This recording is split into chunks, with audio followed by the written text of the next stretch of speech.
Hello, good morning, students of class 6. Today, welcome to you for learning a new chapter of mathematics. This is the chapter number 11. The name of the chapter is the algebra.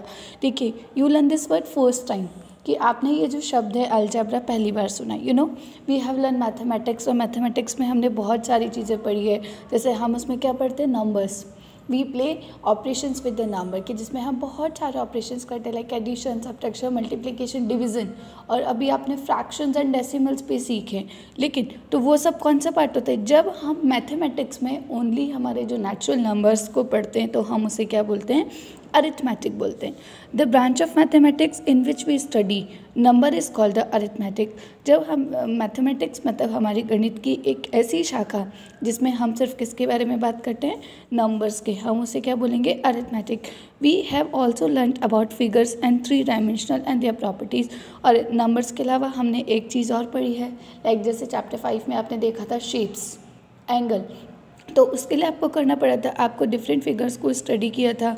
आपने 2D shapes figure देखी, 3D देखी, angle देखिए, उनकी properties पढ़ी. तो mathematics की इस branch को क्या बोलते हैं, ज्योमेट्री, जिसमें हम क्या बनाते हैं, डिफरेंट टाइप के शेप्स बनाते हैं, डिफरेंट टाइप के एंगल्स बनाते हैं. But today now we begin the study of another branch of mathematics which is you learn first time. लेकिन आज हम एक नई चीज़ पढ़ रहे हैं जो भी किसका पार्ट है, मैथमेटिक्स का, जिसे हम क्या बोलते हैं, it is called the algebra. बच्चों इसमें क्या करना होता है कि the main feature of this new branch which are going to study in the use of letter. अभी देखो हमने मैथ्स में नंबर पढ़े थे और शेप्स पढ़े थे, लेकिन आज हम देखेंगे कि जब हम मैथ्स में लेटर्स मतलब हमारी इंग्लिश अल्फ़ाबेट जो है ABCD A to Z तक, अगर हम उन लेटर्स को एज ए नंबर की तरह अगर हम उनकी स्टडी करते हैं तो इस ब्रांच को क्या बोला जाता है, algebra. So, use of letter will allow us to write rules and formulas in a general way. जिसमें हम क्या करते हैं, जो लेटर्स को as a form of number, जैसे हम नंबर्स पढ़ते हैं, शेप्स पढ़ते हैं, तो वैसे ही इनके भी कोई जेनरिक रूल्स होते हैं. उन रूल्स को काम में लेते हुए हम उन्हें पढ़ते हैं. Secondly, letter may stand for unknown quantities. By learning method of determine unknowns we develop powerful tools for solving puzzles and many problems from daily life. तो देखिए ये अलजेब्रा की हमें ज़रूरत क्यों हुई, अलजेब्रा की ज़रूरत हमें इसलिए पड़ी क्योंकि कभी कभी ऐसा होता है कि जब हम रिडल्स पढ़ते हैं, पजल्स पढ़ते हैं, तो कभी कभी हमें उन आंसर्स को सॉल्व करने के लिए, उन क्वेश्चंस को सॉल्व करने के लिए हमें इस प्रकार की ब्रांच की नीड होती है. So now you are in a 6th standard. तो अभी इस क्लास में सिर्फ आप जनरल रूल सीखेंगे. Whenever you go into the 7th 8th 9th class, आप जब बड़ी क्लासेस में जाएंगे तो it's something be difficult, but in this class you have very easy rule. So देखिए, इन सबसे पहले हम देखेंगे कि मैचस्टिक पैटर्न क्या होता है. मैचस्टिक क्या होती है, माचिस की तिल्लियाँ होती है. तो मैचस्टिक पैटर्न क्या होता है बच्चों के, मान लीजिए आपने, हमें पता है जो माचिस की जो स्टिक्स होती हैं वो कैसी होती है, एक वुडन स्टिक होती है जिसका यूज़ हम क्या करते हैं. तो देखिए कि हम क्या कर सकते हैं कि मैचस्टिक का यूज़ करके हम इंग्लिश अल्फ़ाबेट बना सकते हैं, लिख सकते हैं. लेट्स सी आप कैसे करेंगे. फॉर एन एग्जाम्पल देखिए, ये जो आपकी फिगर है which is look like as a L. देखिए कि अगर हम फिगर ए को देखते हैं तो आप देखोगे कि ये जो फिगर एल है, मैचस्टिक ऐसी होती है, एक स्टैंडिंग लाइन जिसमें डॉट बना होता है. तो देखिए कि अगर हमें एल बनाना है तो देखिए हमने कितनी मैचस्टिक काम में ली होगी, 2, एक ये और एक ये. तो देखो 1 फिगर बनाने के लिए या 1 लेटर बनाने के लिए हमें 2 मैचस्टिक की ज़रूरत पड़ी. उसके अलावा लाइक फिर देखो कि पहले एक एल बनाया, उसी के बाद में दूसरा बनाया है. अब इन्होंने कैसे किया, इसके पास में एक मैचस्टिक रख दी और इधर कर दी. तो देखो इस तरीके से 2 फिगर्स बन गई, 1 2. तो देखिए इट्स मीन हमें 2 और मैचस्टिक की ज़रूरत हुई. पहले इस फिगर को कंप्लीट करने के लिए हमें 2 मैचस्टिक की नीड हुई, and after it is we need 2 more. अब देखिए इसी तरीके से अगर आपने इसमें 2 और ऐड कर दी तो देखिए ये आपकी कितनी हो गई, 1 2 3 4 5 6.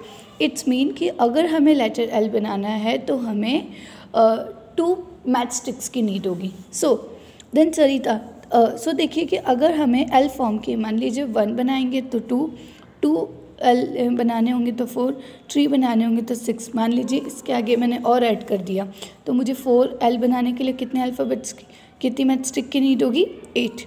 तो हम बोल सकते हैं, तो देखिए हमारा क्या रूल बना, वाइल राइटिंग द टेबल की नंबर ऑफ मैचस्टिक रिक्वायर्ड, कि अगर हमें एल बनाने हैं, अगर हमें 1 एल बनाना है तो उसके लिए हमें 2 मैचस्टिक्स की नीड होगी. तो हम बोल सकते हैं अगर 2L बनाने होंगे तो 2 2 जा 4। तो हम क्या लिख सकते हैं यहाँ पे बच्चों कि यहाँ पे L इज मेड इज़ 1, कि देखो जो एक मैचस्टिक है हम उसको कैसे लिखेंगे, N लिखेंगे। N मतलब नंबर, यहाँ पे जो स्मॉल n है वो हम एज अ वेरिएबल शो करेंगे। तो देखिए कि अब हमें ज़रूरत है L बनाने के लिए 2 की, तो हमारे पास क्या आंसर होगा इसका 2N। हम एक मैचस्टिक को N मानेंगे, हमें पता है L बनाने के लिए हमें 2 मैचस्टिक की ज़रूरत होगी, तो हम क्या करेंगे 2 × N equals to 2N। N मतलब 1 मैचस्टिक, और हमें L बनाने के लिए कितनी चाहिए 2N। इसी तरीके से मान लीजिए V बनाना होता, हमें पता है V कुछ ऐसे बनता है, V के लिए एक ही स्टिक होती, एक ही स्टिक होती, तो हम बोलते हैं 1V बनाने के लिए हमें 2 × N। N मतलब क्योंकि हमें वेरिएबल, N का मतलब यहाँ पे क्या, unknown is the unknown value, लेकिन हमें पता है कि V और L बनाने के लिए हमें मिनिमम 2 मैचस्टिक की ज़रूरत है। तो हम यहाँ पे क्या करते हैं N को उससे मल्टीप्लाई करते हैं, लाइक N की बात करते हैं। अब आपका अल्फ़ाबेट है N, देखो N कैसे बना होगा 1 2 3, तो देखिए N स्मॉल n, अब कितनी चाहिए इसके लिए 3, तो हमने इसको किससे मल्टीप्लाई किया है 3 × N। तो देखिए मैचस्टिक्स पैटर्न अगेन बच्चों मैं आपको बताती हूँ, मैचस्टिक पैटर्न क्या होता है, एक ऐसा पैटर्न मैथमेटिक्स का जिसमें आपको क्या करना होता है, कोई भी फिगर बनानी है और उसके लिए हमें कितने नंबर ऑफ मैचस्टिक आपके लिए रिक्वायर्ड होगी उसको आप N से मल्टीप्लाई करेंगे। और आप सोचेंगे ये स्मॉल n कहाँ से आ गया, तो small n shows the variable, okay, क्योंकि हम अलजेब्रिक पढ़ रहे हैं, अलजेब्रिक मतलब we use the alphabet in this. जैसे मैंने आपको बताया कि n को हम वेरिएबल बोलते हैं, तो ये आइडिया ऑफ वेरिएबल कहाँ से, in the above example we found a rule to give the number of matchstick to make a pattern of L। जैसे हमें पता था, मैंने भी आपको रूल बताया था ऊपर कि अगर हमें L के लिए क्या रूल लिखना होगा, तो हम क्या लिखते 2N। तो देखिए L is the pattern takes value 1 2 3 4, तो हम यहाँ पे क्या बोलेंगे N is an example of a variable. N क्या होता है, N is an example of variable, it's value is not fixed. N हमेशा 2 नहीं होगा, इसकी कोई वैल्यू नहीं होती। अगर कोई मैचस्टिक 5 होती तो आप उसे 5 से मल्टीप्लाई कर लोगे, 10 होगी तो 10 से कर लोगे। It can take any value like 1 2 3 4, 4N भी हो सकते हैं, 3N भी हो सकते हैं। We wrote the rule for the number of matchstick required using the variable N, okay.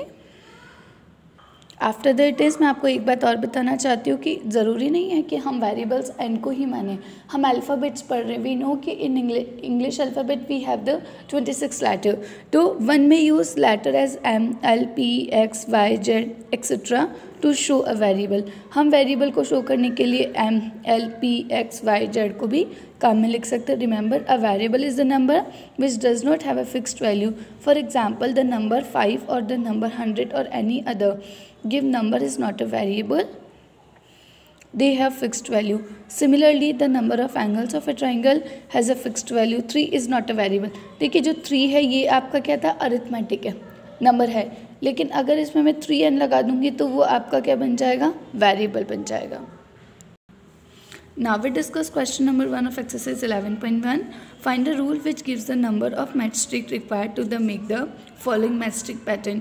Use a variable to write the rule. आपको रूल लिखना है। देखिए बच्चों ये आपका लेटर कैसा है T।